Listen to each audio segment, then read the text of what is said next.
Assalamualaikum warahmatullahi wabarakatuh. Today we're going to presentate about hukum perjanjian. My name is Shahla Putri, and today I'm with my partner. My name is Raina Talita Delia. Let's start the presentation.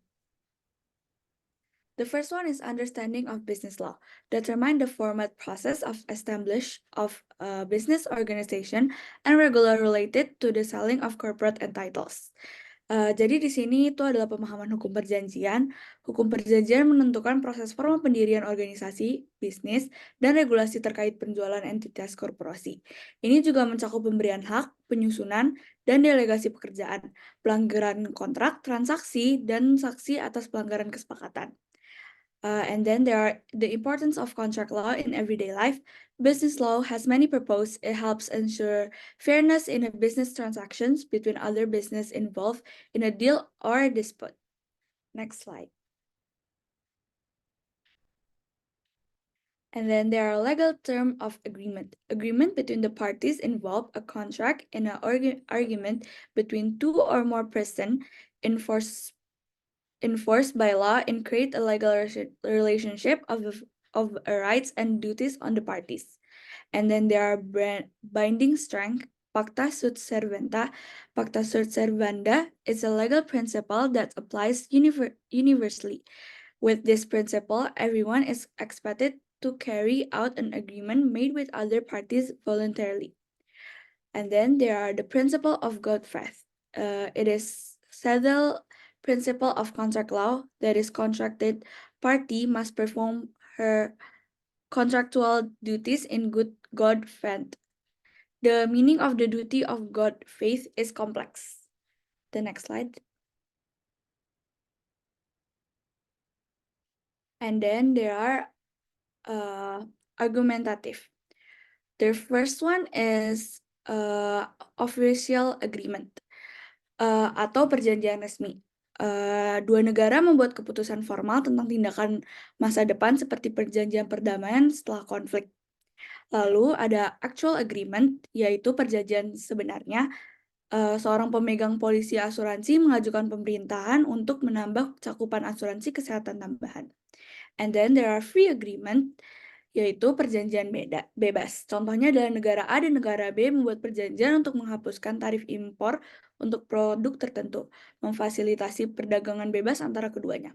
And then there are loan agreement, yaitu perjanjian pinjaman. Seorang individu membuat perjanjian pinjaman dengan bank untuk membeli rumah yang mencakup ketentuan tentang jumlah pinjaman, suku bunga, dan jangka waktu pembayaran. And then there are consensual agreement, yaitu perjanjian konsensual.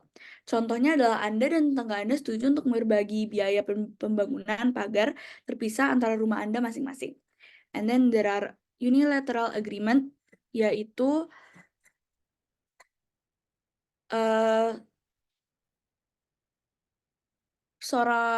contohnya adalah Pak Ali menawarkan untuk membayar 5 juta kepada Pak B dengan Pak B menyelesaikan pengecatan ulang rumahnya setelah semua pekerjaan selesai.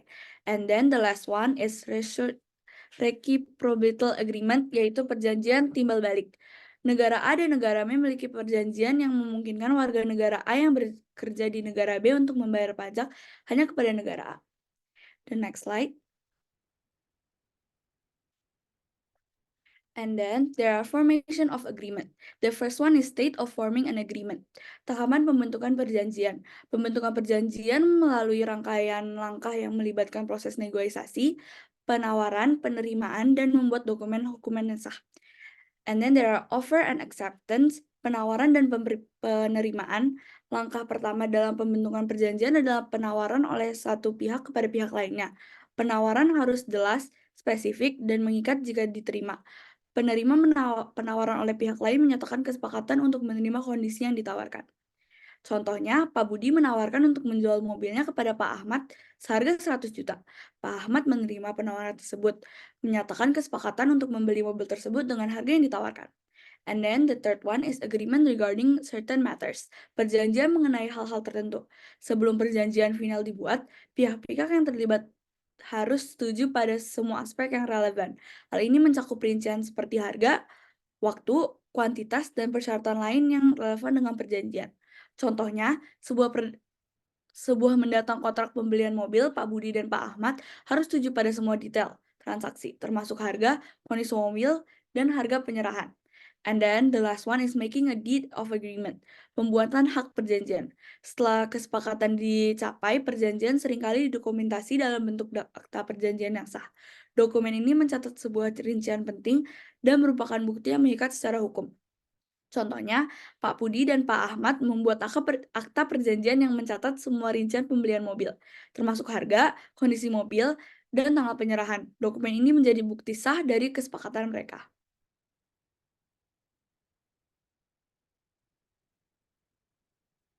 Next slide. The fifth point is implementation of the agreement. The first one, implementation of the agreement in a good faith.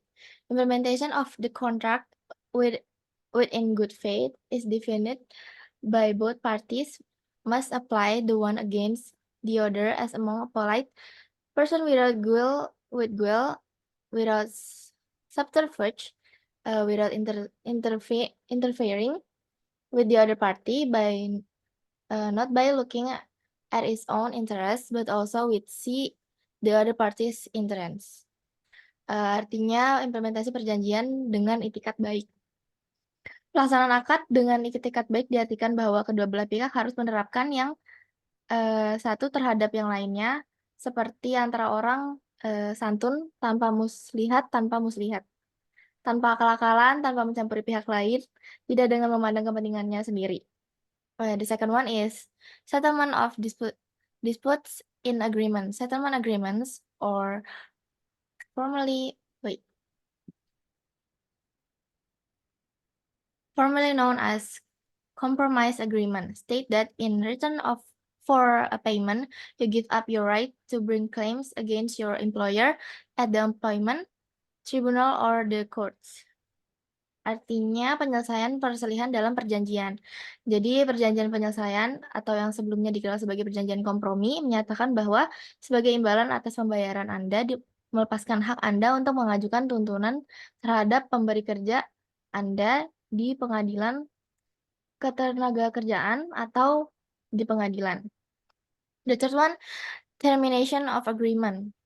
This contract termination letter template is designed as a simple to be used in business setting for notification of a contract cancellation. Pengakhiran perjanjian. Surat pemutusan kontrak dirancang sebagai contoh untuk digunakan dalam lingkungan bisnis untuk pemberitahuan pembatalan kontrak. Next slide.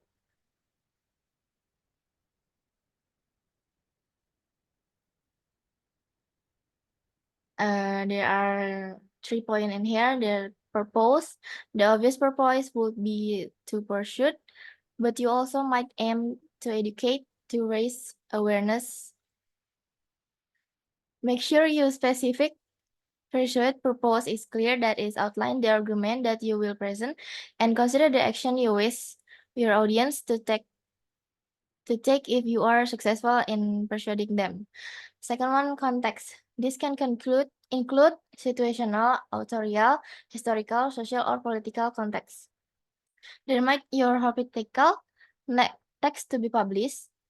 What even your or experience have influenced you to write about it? What is the current social or political claim surrounding your topic? The second one is audience. Who are the group of the readers or listener that your text is aimed at? You'll need to ascertain things such their age, gender, socioeconomic status, knowledge level, concern values, and possible basis in order to have the best chance at persuading them to agree with your viewpoint. Next slide.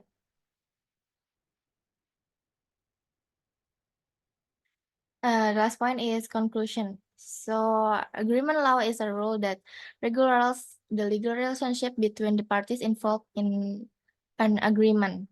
Hukum perjanjian adalah salah satu peraturan yang mengatur tentang hubungan hukum antara pihak-pihak yang terlibat dalam suatu perjanjian. Second one, the agreement must meet legal requirements to be considered valid. Jadi perjanjian tersebut harus memenuhi persyaratan hukum agar dapat dianggap sah. The third one, there are various types of agreement and stage of the formation and implementation. Terdapat berbagai jenis perjanjian dan tahapan pembentukan pelaksanaannya. And the last one is the legal consequence of the agreement include the rights and obligation of the parties, claim for the breach of the agreement and cancellation of the agreement. Akibat hukum perjanjian meliputi hak dan kewajiban para pihak, tuntutan lawan prestasi dan pembatalan perjanjian. So that's our presentation. If you have any question, you can comment down below. And thank you for your attention. Wassalamualaikum warahmatullahi wabarakatuh.